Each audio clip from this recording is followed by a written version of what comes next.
এখানে আওয়ামী লীগও ঢুকলেও কিন্তু আওয়ামী লীগ অনিরাপদ থাকবে, মারামারি চলবেই। বিএনপিও নিরাপত্তা বোধ করছেন না আমার মনে হয়, এবং জামাত যারা করে অন্যান্য ধর্মীয় দলগুলো তারাও এখন প্রচন্ড নিজেদেরকে অনিরাপদ মনে করছেন। কেন আমার বিরুদ্ধে দেখেন না ধর্ম ব্যবসায়ী একটা গোষ্ঠী যেইভাবে আপনার উস্কানি, হুমকি, মিথ্যাচার চালাচ্ছে। আমার ব্যাপারে কথা বলতে গেলে কি করে জানেন, ওই যে লাঠি একটা কাঁধে নিয়ে আমার বিরুদ্ধে কথা বলে, মানে আমার লাঠি দেখায়, তাহলে আমার মারবে, মানে আমাকে হুমকি দিয়ে দিচ্ছে। এটা কাজেই এই অনিরাপদ একটা রাষ্ট্র হয়ে গেছে এটা।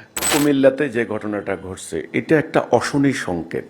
বিশ্ব রোডে 3 হুইলার যে মানে অটো রিক্সা, এটাকে পুলিশ যখন কন্ট্রোল করছিল বা কিছু ড্রাইভারকে থামাচ্ছিল, মানে কিছু একটা বাদানুবাদ হয়েছে পুলিশের সাথে সম্ভবত। তো পূর্ণাঙ্গ রিপোর্ট তো এখনো পাইনি। দেশে খালি মারামারি হচ্ছে।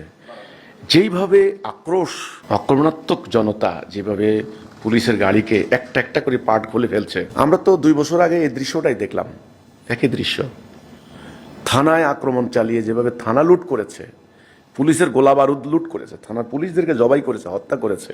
আর আন্দোলনের একটা পর্যায়ে যেভাবে রাষ্ট্রের সম্পদ যেটা বলা হয়, আমাদেরও সম্পদ, রাষ্ট্রের সম্পদ, একেবারে মেট্রো রেল থেকে শুরু করে যা কিছু আছে, তাণ্ডব চলেছে সরকার বিরোধী মানে আন্দোলন হিসাবে এটা।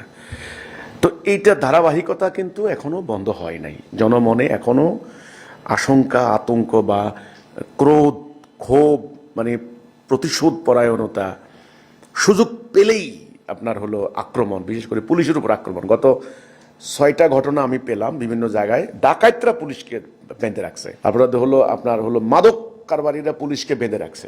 ভয়ঙ্কর একটা অশনি সংকেত আমি দেখতে পাচ্ছি। আমার কাছে তো পুলিশের মোরাল বলতে কিছু থাকবে না এখন আর। সরকার আমি জানি না এটা কিভাবে কন্ট্রোল করবেন, এটাকে নিয়ন্ত্রণ করবেন। আরেকটা মানে এখানে আপনি বললেন জয় বাংলা স্লোগান দিয়েছে ভিতর থেকে, সেগুলা আমি আসলে শুনি নাই। অতি উৎসাহী হয়ে কেউ হয়তো দিতে পারে, সেটা ভিন্ন কথা। বাট এই মুহূর্তে যেটা আমরা দেখতে পাচ্ছি, আওয়ামী লীগ কিন্তু বিভিন্ন জায়গায় মিছিল দিচ্ছে।